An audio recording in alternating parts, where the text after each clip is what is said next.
Good morning, afternoon, or evening, wherever you are in the world, and welcome to this Pismo webinar, Build It Up, Turn It Down, How Chaos Engineering Creates Platform Resiliency.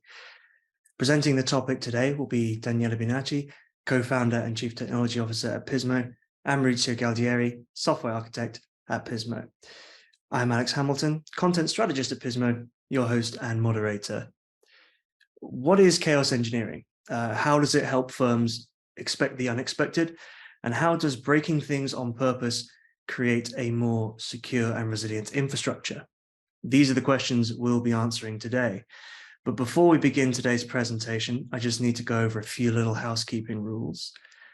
First up, today's presentation is going to be entirely in English, but for those Portuguese speakers, para quem fala português, we have a translation service at the bottom of your Zoom window in simultaneous interpretation. Click on the button, select the language you wish to hear the presentation, and enjoy. Escolha seu idioma. Também vamos End of this presentation. You can find the Q&A box at the bottom of your window. Please feel free to submit questions throughout the presentation. We don't want you to be submitting them at the end and end up missing out. If you have any technical issues, if you're on the Zoom browser version, we recommend refreshing the browser or clearing your cache. If you're on the application, closing and reopening the application and rejoining the webinar. Now, as attendees, you should all be muted, but if for some reason you're not, and you can see a little microphone icon in the bottom left, please make sure you mute yourself so we don't have any strange noises in the background. But that's it for me. I will see you at the end of the presentation in roughly half an hour for the Q&A session. But in the meantime, I'm going to leave you now in the capable hands of Daniela Binatti, Pismo's CTO. So take it away, Dani. Thanks, Alex.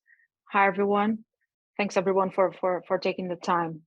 So just a little bit about the company. Pismo is a technology company that provides an all-in-one platform for banking and payments processing.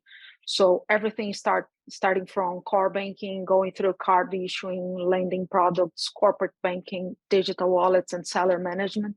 We can provide the whole toolkit for both fintechs and incumbents so they can build and be in control of the product roadmap of their clients. Some of our clients, we provide services to some of the biggest players in Latin America and in the rest of the world. Some of our clients are not public, but we provide services to Itaú, BTG, the stock exchange here in Brazil, and some fintechs like Number 26, Quora, and FPay in some countries outside of Brazil and Latin America. We are at this point processing about 72 million accounts in production. We have roughly more than 2 billion transactions per year. And we have reached 75,000 authorizations per second in testing environment.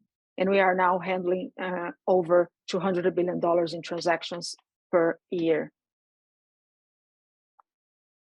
So just a little more on institutional side. And back in November 2021, we raised a Series B fundraising round of $108 million, led by some of the biggest players in the space, Amazon, Accel, SoftBank, and other investors that have been supporting us since the beginning of the journey. So Pismo is a cloud-native platform. A set of microservices that deployed on top of AWS can provide all those capabilities that I mentioned before. So financial institutions, they can launch core banking implementations and like just by configuration, adding credit cards, prepaid cards, and combos and MasterCard fees and closed loop solutions. So sometimes people think that by moving things to the cloud, all the life becomes much easier. And it's true that, especially for me, I've been working in the industry for more than 25 years already. And it's hard to manage on-prem infrastructure. Things become really easier when you move to a cloud solution. Fáceis quando você move para uma solução de nuvem, provedores de nuvem, mas colocar na nuvem challenges that you can be aware of before running. So not only applications should be built to run that way, but you have to deal all the time with ephemeral resources. You have every new service is running on top of the same distributed infrastructure. So you have to be careful about networking hops and all the challenges and the complexities that come with a solution distributed like this. So you have to be all the time paying attention. All those virtual resources that we can easily launch on an AWS console, they are all the time running, of course, on top of hardware infrastructure. And you have to make sure not only by setting up and configuring the infrastructure, but also looking at the application and understand how a specific service will behave if something goes wrong. And by something going wrong, we can talk about infrastructure problems, but sometimes not by things falling down, like the insertion of latency or changing the behavior of the application can bring with a lot of complexities. And make sure everything is working smoothly so you can keep a high SLA is extremely vital for a solution like this. So how financial institutions can ensure resilience? So by deploying on top of cloud infrastructure, you have to make sure that you are launching and setting up resilient and fault-tolerant infrastructure. No matter if you are running in multiple AZs on the same region, or if you're running multi-region, making sure that things are correctly configured is vital for you to keep going and providing a high level of availability. You have to have all the time recovery strategies, even if the RDR or multi-region active or active passive solution are some of the strategies that you need to bring to the solution to make sure you have a solution that is up all the time. Of course, by the time of deploying applications, a variety testing approach, unit testing, integration testing, and some other security and some other strategies are extremely important for you to make sure things will be running smoothly in production. Security, of course. So this is something that we could have a whole chapter only about security, especially when we are talking about financial services industry, by how we make sure we are validating like code, how we make sure we are not deploying code in production with any new or any vulnerability. It's something that is extremely important, especially for a company or a solution like us that are deploying hundreds of new versions per month. And then after all those more basic things, we've been working for a while with chaos engineering. And that's the main topic of our conversation today. So here, I'd like to introduce you to Mauricio Galdieri, one of our most experienced engineers. Mauricio has been working with us since the very beginning of the company. He was responsible for leading the whole implementation of chaos here at Pismo, and he'll be talking a little bit more to you on how we've been doing that so far. Thanks, Mauricio. Okay, thank you, Danny. Thanks for the introduction. Thank you all for joining in this conversation.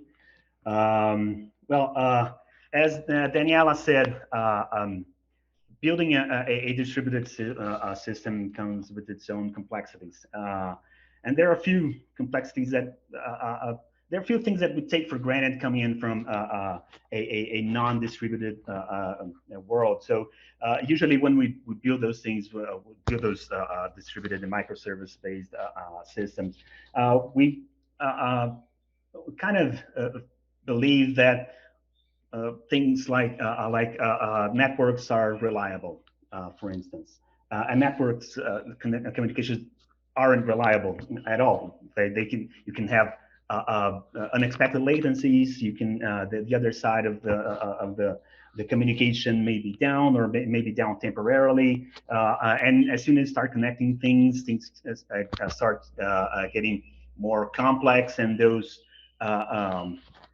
failures and those latencies and whatnot start piling up. We also think sometimes believe that latencies also they're very low, usually very low, but that's also not true in reality.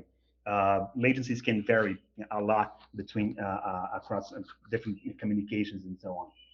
Other things like the bandwidth, it's infinite, so we can push whatever we want and how many requests we want onto one communication channel, and that's it. So this is another fallacy of software engineering. So when you start building those more complex things, those complexity, as I said, start piling up in different ways and your system start behaving in different ways and start failing in different ways and unexpected ways. So if you just go back one slide there, please. So we started thinking about bringing those this concept of chaos engineering to Pismo, but before we even start working with those exercises and experimenting with our system, we had to really look into what we believe, what we think chaos engineering really is, and what it means for our company. So we came with this definition of chaos engineering, and it makes a lot of sense in what we do here in Pismo. And I'll go through over it on the wording of it, because I think it's very important to give the context of how we run this in Pismo. Where do we want to go with chaos engineering here? So we believe that chaos engineering is it's a set of experiments you run to gain confidence in the system's capacity to withstand turbulent conditions. So this wording is very important, because we really believe that these are experiments, and we get to this definition of experiment in a moment. But the important thing is that we need to not solve problems in production. This is not a bug fixing exercise, but it's an exercise to gain confidence in your system. So you can rest assured that you will run your system in production, and it will withstand very turbulent conditions if we practice those chaos engineering. So it's all about gaining confidence in your own system, and of course passing this confidence over to your clients also. So could you go to the next slide, please? Now, how do we run those experiments? What those experiments look like, and what is exactly experimenting with chaos engineering? Well, we create failures in the infrastructure and on system components. So we have different levels of interfering with the system. We may interfere with small parts and very lateral parts and very isolated components in the system, and see what happens when it fails on its own. But we can also inject some failures in more systemic and more complex systems, like injecting failure on a whole AZ or a whole region, for instance. And those experiments also can be very granular in ways we can tweak and experiment with different ways that those failures can build up. Like, for instance, we may not simply inject a latency between two components, but we may inject it a progressively larger latency, because that's what happens in system usually. When it's under a heavy load, the latency start building up and not simply appear out of nothing. And start and so we can test with different aspects and be very granular in testing those experiments. And the aim, the goal for running chaos experiments is to really make sure that your platform continues to work normally under those different failures that you're testing with your platform. Yeah, next slide, please.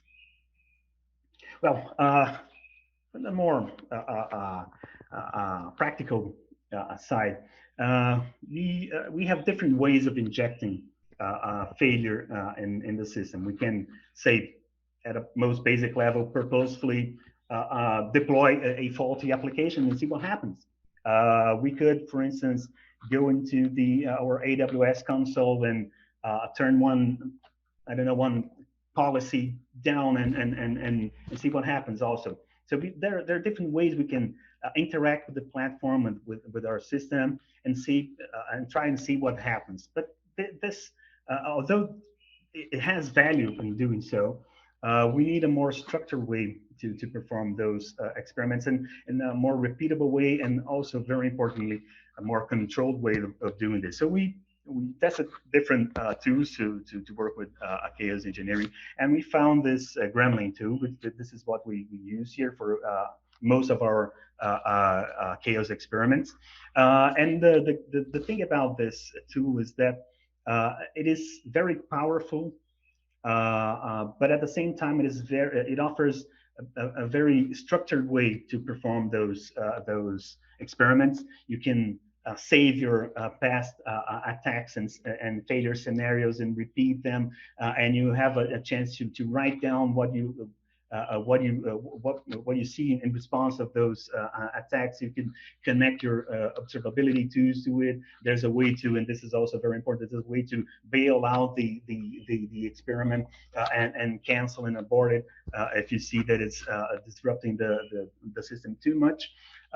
So it offers, it's a very balanced tool in terms of flexibility to experiment new ways to fail the system, and use it in a very structured way, and really see what happens, and extract some action items out of those experiments. So then we get to this very important distinction here, and I think this is really important to understand, because it gives us a sense of value in running a chaos experiment. So a chaos experiment is not testing. It is very different from testing. It is experimenting. It's all about experimenting. So what is the difference between testing and experiment? And usually we use those things meaning the same, use those two words meaning the same thing, but they're really not the same thing. Because testing, it assumes that you know what will happen, and you have to assert a certain behavior of your system. Like, for instance, you have a unit test, and you shouldn't have unit tests because you have to make sure that your business logic works the way you intend. But when you write a unit test, you already know what to expect, and you assert this behavior. Experimenting, on the other hand, you don't really know what is going to happen. You have an idea, and that idea may guide you throughout running those experiments. But you start out within a hypothesis, but you don't know if that'll be the end result when you run the experiment. So you start out from an idea of how you believe your system will behave in face of a certain attack, or a certain failure, or a certain set of failures also. So it's more like a learning tool to really see what will happen with your system, and try and discover new ways your system can fail. Sometimes it can fail in ways you don't even expect. So maybe your business rule is it's running fine, but your monitoring is not. It's letting something goes unnoticed. So there are different ways you can assert your behavior that goes well beyond simple testing assertions. When you're testing something, you can be successful or not depending on the result. And usually we use this a successful or not successful result as a way to block some CI or CD pipeline to deploy an application. You run your unit and integration tests, because if it then you gain confidence in your system. But if it doesn't behave the way you think it would behave, then you learn something new about your system. You're not trying and force it to run the way you want it to run, but you're testing new things and new ways of failing your system. So this is always a successful outcome, because you'll always gain something with experimenting. Next slide, please. Chaos engineering goes a little beyond just experimenting with your applications running in your environment, whether it's environment or pre-production, UAT, or whatever. But there are other things you can test in your organization that are part of your systems and they're part of your services and products.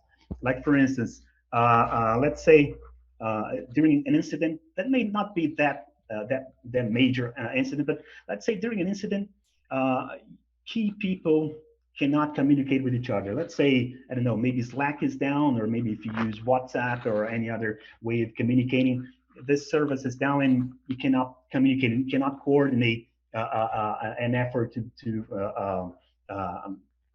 handle the incident.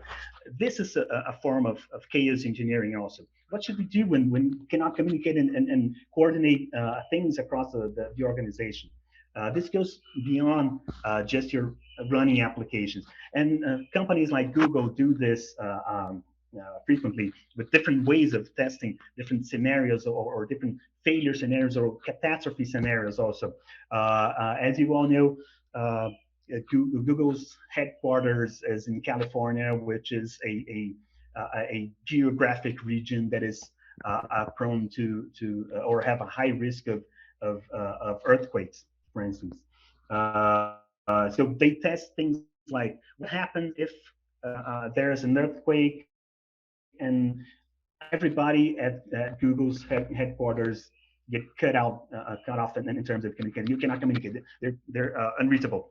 So they have to still run their operations, but they cannot communicate with their headquarters. So this kind of experiment is also something that is part of, say, the chaos engineering framework. So it's not just about technology and it's not just for nerds as it's stated there. The other thing, the second thing is that another myth is that it is about testing. And as I said, testing is not part of the chaos engineering lingo. We're talking about experiments. So we don't want to assert a certain behavior. We want to learn about our system. We want to learn how to navigate the complexities of our system. The third here is that it consists only in creating chaos, and this is fun because it is fun to run chaos experiments. You start unplugging things and see chaos everywhere and things falling down. It's maybe fun for some, but this is not about this is not what chaos engineering is all about. We want to learn something about our system. So it has to be a controlled chaos. So it's not about creating chaos, but seeing the outcomes when chaos surfaces in your system. So it's about learning what are the outcomes, what are how your system behaves under a certain condition. Okay, and now the third one, this is also very important, is that this is another myth that everyone in the company will embrace it. And this may sound odd at first because it's exciting to hear about practicing and start practicing chaos engineering. You think at first that everybody would be on board this, but this is not true. And this is something we learn here in Pismo also. When you talk about, mainly because two things, when you start talking about bringing parts of their system down just to see what happens, it may sound scary to some. So some people may be put off and say, no, I should be doing this. I won't be taking this, our system down on purpose. I have to guarantee 100% uptime. I cannot simply give this or think it's too risky to start bringing things down and think that they're not prepared to start doing this. So this is something that we need to really build up slowly across the company. This is part of a resilience culture, that there is value in bringing parts of your system down from time to time. So practicing this may sound risky, but it's more risky to just let it go and see if what happens when when you face those conditions in production. The other part is that it's if you don't have that distinction between testing and experimenting, few developers and few engineers will see value in running chaos experiment because they tend to see chaos experiments as just the beef integration test. And they say, oh, I don't need another integration test, another integration suite. I already have my automated testing here. If I need to say model, I don't know, maybe a cache server down, I just write an integration test for this and run my automated pipeline and so on. But this is not the case. You're missing the point. If you thinking this way, you're missing the point of chaos engineering. The real value in chaos engineering is not asserting a certain behavior under a specific condition, but as I said, learning new things about your system. If you have a cache server down, what happens? This may cascade into other services, not only other running applications, but other third-party services like monitoring, logging, and so on. So this can have this can spark different behavior throughout the platform that you may know of, and you cannot never model this as an integrated test. So really, to get everybody on board the chaos engineering bandwagon, you really have to realize the distinction and see the real value of running chaos engineering. And this leads us to this this concept here that we not running chaos engineering. You're betting on your hope that things are not going to go down or perform the way you don't expect in production. So this is very important to understand that we cannot use hope as a strategy in terms of keeping up with our SLAs and so on. We cannot simply hope that we meet our clients' expectations and our SLOs and so on. So complex systems will generate complex problems. Nobody can fully grasp every single different way your platform can fail. So you should be running those those chaos engineering experiments. And we need to anticipate the failures before they occur, before they really become outages in production. Next slide, please. Well, why we do this? Our SLO, that is our service level objective, is you keep up with 99.99% uptime. It's really a very high SLO, really high mark, and we need to make sure we keep those 99.99% uptime. So it's chaos engineering is essential to really see how we can fail and be proactive in building a more resilient system, so we never, or most likely never, go down this mark and keep up with this very high uptime objective here. Now, some other aspects of resiliency engineering is that, and this is very important to understand how chaos engineering fits the whole resilience engineering framework. So the first of all is that we need to understand that success is the opposite of failure. So if you building something if you see a failure in production, almost never this is a result of one single. It has one single cause. Usually, and almost always, you have. Quase sempre você tem conjunto de coisas que se acumularam para causar uma falha em produção. A mesma coisa acontece com o sucesso. Nunca há uma única coisa que é responsável pelo sucesso. O sucesso é algo of context, of different contexts that add up to build a successful scenario. So chaos engineering is part of this concept of building up a context to end with a successful scenario there.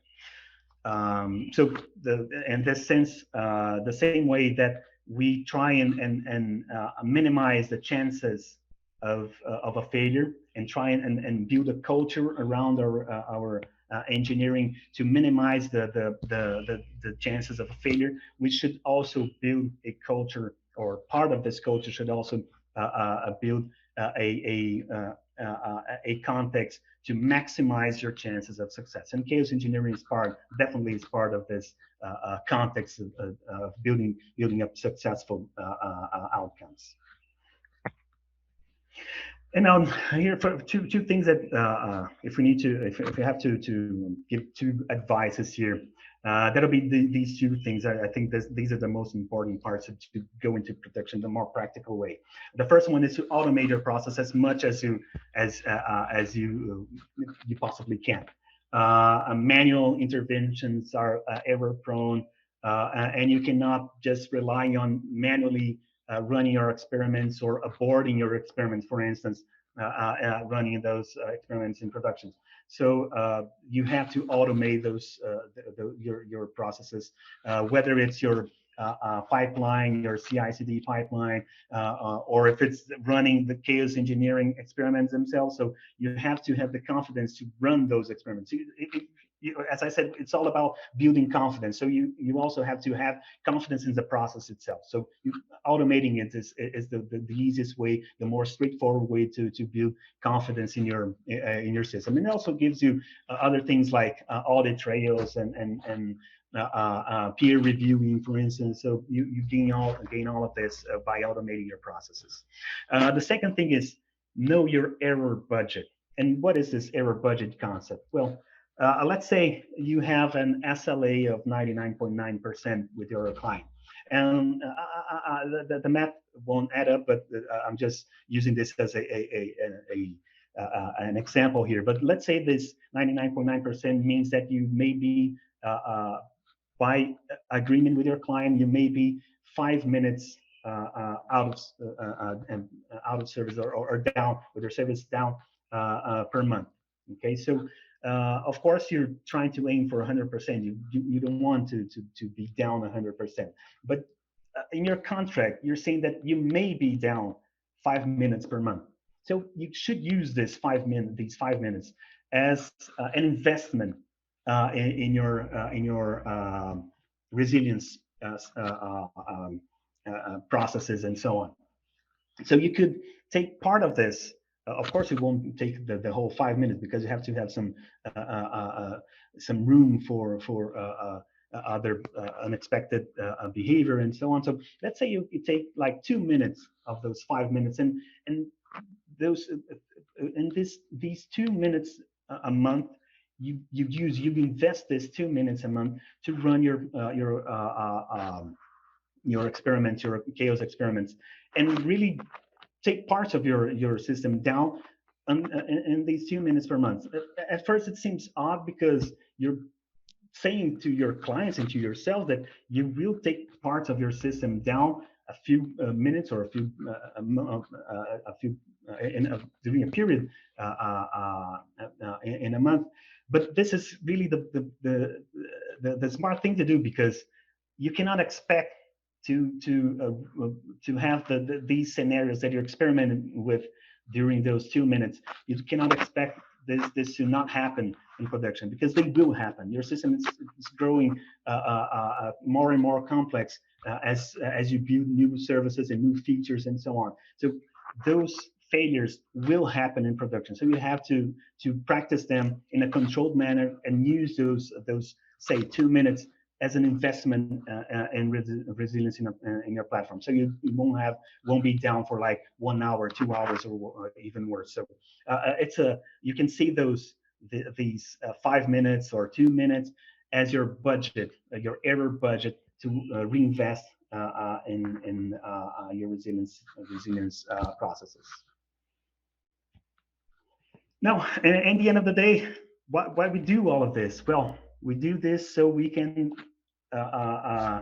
make sure that everything that we do, and we're a financial company, we provide financial services and and infrastructure for banks. This is a very critical industry and a very critical uh, um, service.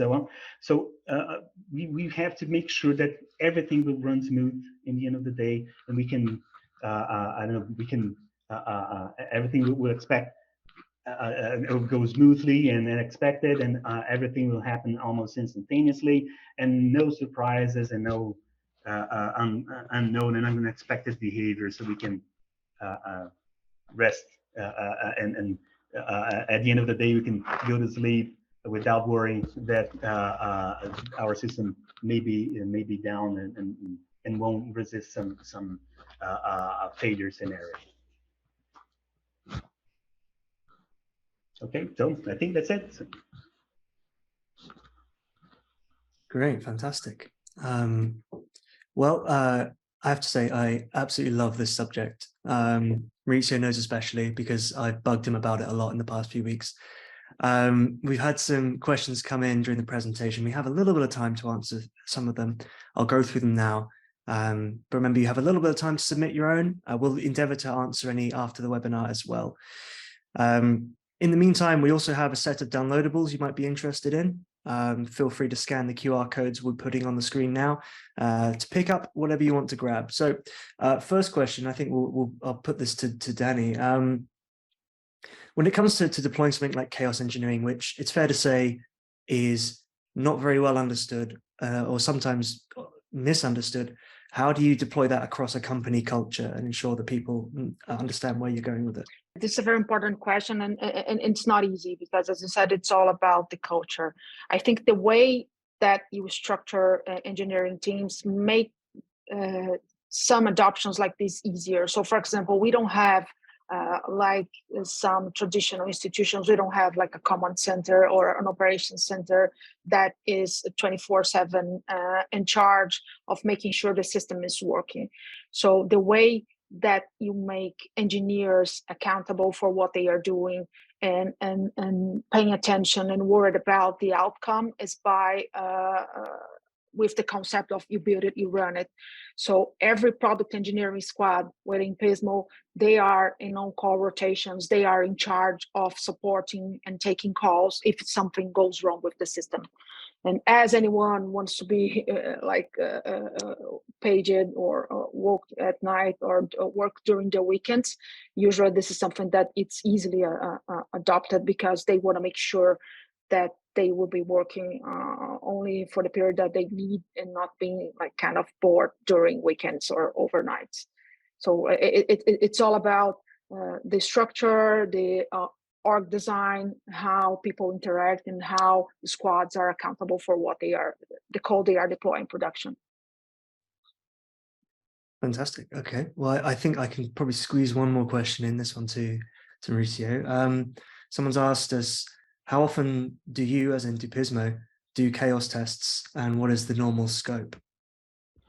Okay, here in Pismo, as Daniela said, we have this concept of you run and you build it. So every squad and actually every engineer here has a great flexibility and of course a great responsibility in what they put into production and how they put it into production.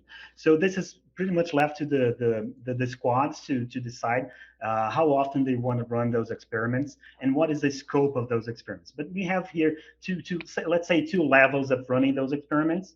One is at the squad level, so they usually are running those experiments in the scope of their own context. So if I'm saying if there's a squad that is responsible for managing the life cycle of an account, so they experiment with this life cycle in this context and see, of course, try and see if it ripples to other parts of the platform, but they're mostly focused on their own context. But we also have a platform level experiment. This is mostly run by our SRE team. So they run these experiments in at the infrastructure level and try and tweak things and inject failures there to see what happens in the platform as a whole. Of course, they're not validating or not asserting or not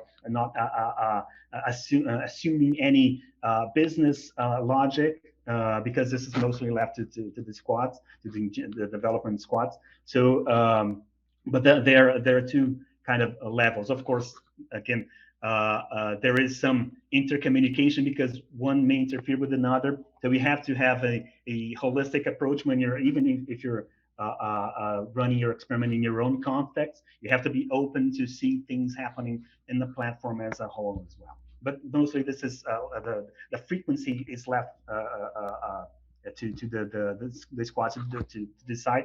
And of course, if we have different, as we have different several different squads here, this varies a lot from squad to squad. Okay, well, I think that's brought us round perfectly on time. That's pretty much it with all the time we have for this webinar. You have a few more moments to scan the QR codes in front of you if you wish to download the documents. We might be sending out links to these in the post-webinar email. The webinar will also be available as a recording after today, so keep an eye on your inboxes for that.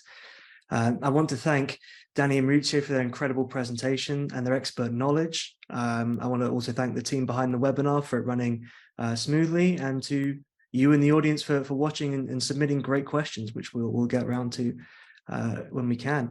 There will be another Pismo webinar soon, so watch out for that. But until then, goodbye and vejo você em breve. Thank you. Thanks, everyone.